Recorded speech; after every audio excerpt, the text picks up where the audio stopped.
Well guys, for this test miles show, we're actually in Utah and the beautiful resort of Amangiri and checking out the brand new Land Rover Discovery. Now you may know we've had an LR3, an LR4, and before that the Discoveries 1 and 2 in the United States. This is the 5th generation and it's quite revolutionary. If you remember the LR vehicles, they were quite boxy. This now is very rounded. It makes the perfect adventure vehicle. So let's take a look at the outside, the inside, and then let's go on an adventure. All right, let's look at the exterior design. You can see from up front it has a very Land Rover Discovery look. It has the 2 bars here and Discovery written right across the front of the car. Very smooth shapes in this vehicle. One of the reasons that they wanted to make this vehicle different than the previous ones is the coefficient of drag. It was very, very high in the previous vehicles. So check out the air intake at the front here. This air intake is one of the things that makes the car so aerodynamic. So Alex, we're inside the brand new Land Rover Discovery. This is the 5th generation and it's quite different from the very square and boxy vehicles that we've seen in the past. Yeah, absolutely. We have to be very conscious that today fuel economy is a massively important part of our business, and to get good fuel economy you need fantastic aerodynamics and such, so that forces us to try to lower the car and reduce the coefficient of drag as much as we can. And we can use lots of clever design tricks to aid the aerodynamics of the car, but fundamentally we want to make a car that is slicker in the air. So in doing that, we have made a car that's got a lot faster rake on the screen. It's also just under 2 inches lower than the outgoing car. We also reduced the height of the hump on the roof, and we've done that. We've kept that because it's a design signature, but it's also a functional reason because it means we can get a whole size 3rd row set of seats. The aerodynamics is absolutely critical to delivering fuel economy. I think the other thing to say is we have very much looked to reposition this car. This car is 480 kilograms lighter than the outgoing car. 260 kilograms actually comes from going so the outgoing car is a ladder frame with a steel body shell mounted onto that ladder frame. If you then go from that assembly method to an aluminium monocoque and steel subframes, then that will save us 260 kilograms. On top of that, you've then got the use of aluminium materials in our suspension systems and some of the powertrain ancillaries, let's call it. That's worth another 100 kilos. And then the final 120 kilos is actually in the engine downsizing. So when you go from a V6 to an i4, you save 120 kilograms. And that we call that sort of whole mass savings, sort of virtuous circle of weight reduction. You can take mass out, downsize the engine, get better fuel economy, but still have fantastic performance out of the vehicle. Yes, maybe we look back 10 years, what the performance you can get out of a V8, you can now almost get out of a 4-cylinder, right? I mean, some car companies, competitors to you, actually don't have the option of anything but a 4-cylinder now, so they have to come up with that. Absolutely. Volvo XC90, it's 4 cylinders, and then they put a PHEV with it as well. And I think we are certainly downsizing engines. We're in a Discovery now. We have an i4 version of it. In Europe at the moment, obviously that will be something to come to the US in the future. Let's talk about you. Land Rover have always favoured the supercharger, but I've seen some people combining the turbocharger and the supercharger now, which is an interesting way to go. Is there any advantages in putting these things on these engines, or do you get enough performance out? I mean, obviously the diesel is turbo driven, but yeah. So we have a V6 diesel, which is a single turbo system. We have a V6 petrol, which is supercharged, right. And then the i4 diesel, the engine is actually we have a single turbo system at 180 PS, and then we have a twin turbo system at 240 PS. In terms of for side impact, we have a crash structure that sits around, goes all the way around the side sections, and we use a special ultra high strength aluminium material that we've developed with our supplier specifically for JLR. We've got patents on it, no one else can use it, and we meet all of the conditions for rollover, side impacting, all those things. What's also interesting is that the original Land Rover, which became known as Defender, was aluminium assembly as well. Albeit it was a steel ladder frame with an aluminium shell on top, again used out of the excess aluminium left over from the war. So yeah, absolutely full circle. Let's talk a little bit about the interior. Well, I guess we're here on a road trip heading towards some sand dunes, and we're very conscious that people that buy these cars do lots of road trips. I do road trips. I was saying earlier about going to Cornwall. Yeah.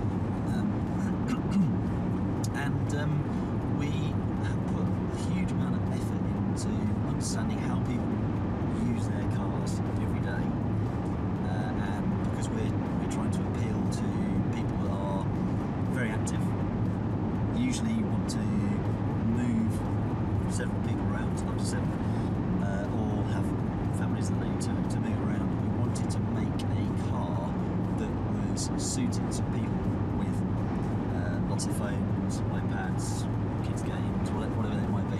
So we've got a very large space down there with a USB, so you can put up to 4 iPads in there. Put the iPads in, put one on charge, and it's covered.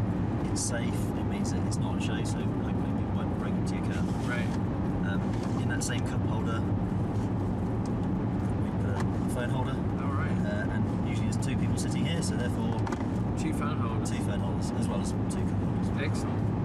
Which is interesting because I didn't catch that, and I was putting my phone in the cup holder yesterday. Right. So that's really good to know as well. This car is built for activities and for the whole family, and also adventures. There's a lot of things in here, like 21 places to store items. Right behind the HVAC controls here, this opens up and you have a storage space. In the middle, you can actually lift this up and there's room for 4 iPads in the center console. We've got what we call it the safe, but a little hidden area behind the HVAC panel, opens up, and that was the idea of that was you put your wallet in there, that sort of thing. Or a very small handgun if you live in America. You could do that, yes. That probably wasn't in our thoughts when we were designing it. Right. So the storage area is just part of the storage, or the part of the space story on the inside of this. You have managed to get 3 rows in the vehicle, Yeah. which is quite deceptive when you look at it from the outside, because it does not look like a 3-row vehicle. It definitely looks like a 2-row vehicle. As well as that, you have actually 6 plugs you can charge things in and 9 USB ports, along with the fact you can actually attach 8 different Wi-Fi items to the car. That means this is very usable for the whole family. But let's take a run back and look at the very big spaces. It actually has a true 3rd row. First thing that comes across your mind is that 3rd row must be horrible, but actually you made sure that you could get in all the rows, didn't you? Absolutely. So I'm 6'4". Right. And effectively with the guys in the team, we used me as the test dummy for can I sit behind myself in each of the 3 rows. Right. So clearly I'm beyond the rear ends of H point in row 1. Sitting in row 2, I've still got plenty of leg room. Let's talk a little bit about the seat folding system, because this is something that no other vehicle has to the extent that you do. People have installed electric folding rear seats, but you have really tried to make it as usable as possible. Yeah, so not only do you have electric folding seats, but the mechanism in which you can activate them is quite extensive, and there's actually 3 different ways you can use them, right? Yeah, absolutely. So we've tried to make, we call it the intelligent seat fold system. What we actually wanted to do is we wanted to make a car where it is at one touch of a button, the car will reconfigure itself. So we'll go from being a 7-seat vehicle to a row 2 and row 3 seats fully folded flat, 2,500 litres of storage space. In row 1 seats for years we've had occupancy sensing. Right. And we've just taken that technology and put it into the 3 seats in row 2 and the 2 seats in the row 3 as well. And then there's an anti-trap system where it uses a Hall effect counter, and it just looks for current draw and number of rotations, and if it sees there's current draw but no rotations. It sets it anti-tramp, so very simple. So one of the great things about this car is it has room for everybody. Now, I'm only 5'4", so it's hard for me to find a car that I actually don't fit inside of. But the new Discovery has seat configurations that can be done in 3 different ways. You can do it from the dash on the infotainment system, you can do it from your cell phone, or there are buttons in the back of the vehicle. Now, what does it allow you to do? Well, if you have your cell phone and you're somewhere where it's raining and your wife's on the way to the car with a whole bunch of groceries or the kids, you can actually fold all the seats down so they can put all their stuff in the car automatically from your cell phone. In fact, every layer of the seats goes absolutely flat, so you get an immediate load flat floor and you can get all your stuff inside, as well as use it for camping. There's enough room in there for 2 people to sleep quite comfortably, at least if you're under 6 foot. Let's just talk a little bit about infotainment. And you had a great story about your son and his watching YouTube in the car on an iPad. So you actually, well, tell us a story. It's a good story.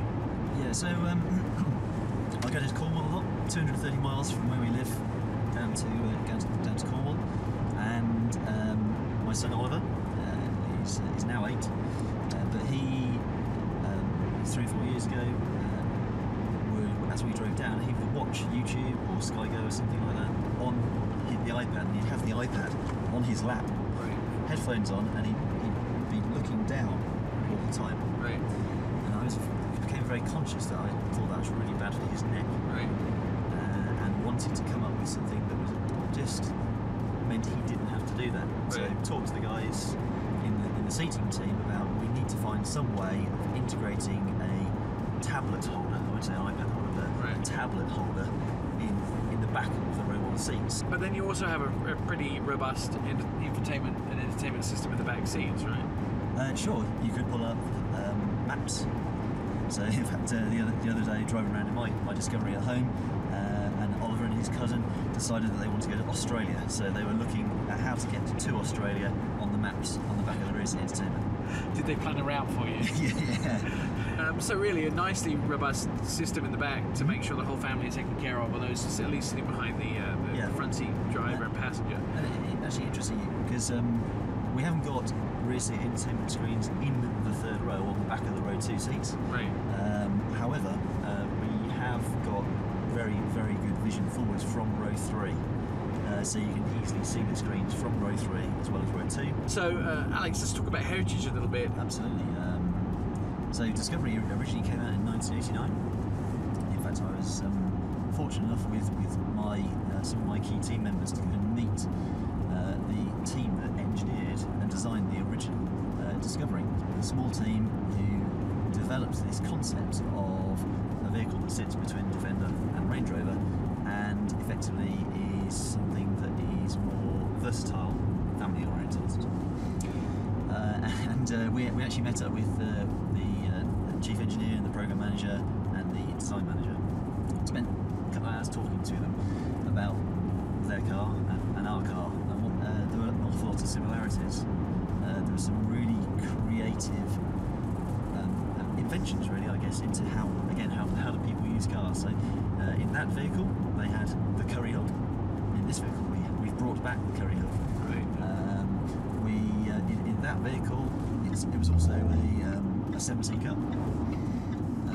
It had that Land Rover command driving position, so you sit very high, you've got a very low waistline, you can see all around, and you've got that fantastic view up the road, which makes you feel safe on the road, but also it's incredibly useful when you're off-roading as well. The vehicle's become quite refined, hasn't it? Yeah, we're really, really pleased with how refined this vehicle is. Put a huge amount of effort into it. So this is a diesel, V6 diesel, and the vehicle is. Hopefully you can hear yourself. It's very difficult to actually hear the engine note.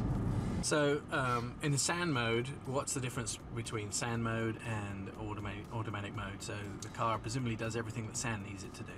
Absolutely. So in auto mode, what it's doing is using all of those inputs and got some algorithms which are basically probability estimators that take that information and work out every 100 milliseconds which is the best of these other modes to be in, and it constantly flicks between Right. those. And then with sand mode, it presumably is, what does it look for in sand? Just exactly the same. The amount of grip, the amount of lockup you've got, and it's just constantly trying to. In sand mode, it will also change the throttle angles as well. So all of those. It's great having that sort of technology, but actually, first and foremost, to have a good off-road car, you need some basic geometric advantages. So you want good ground clearance. Yes. Good 11 approach. inches? 283 millimeters, which probably is about 11 inches. Yeah. I think they had a translation for the Americans. Right. Yeah. So yeah, pretty much 11 inches.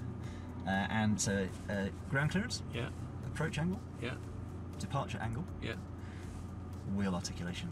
The first generation of the Land Rover Discovery went on sale in 1989. The fifth generation is available later this spring, starting at just under $50,000 and with a top fuel economy of 26 miles a gallon on the highway.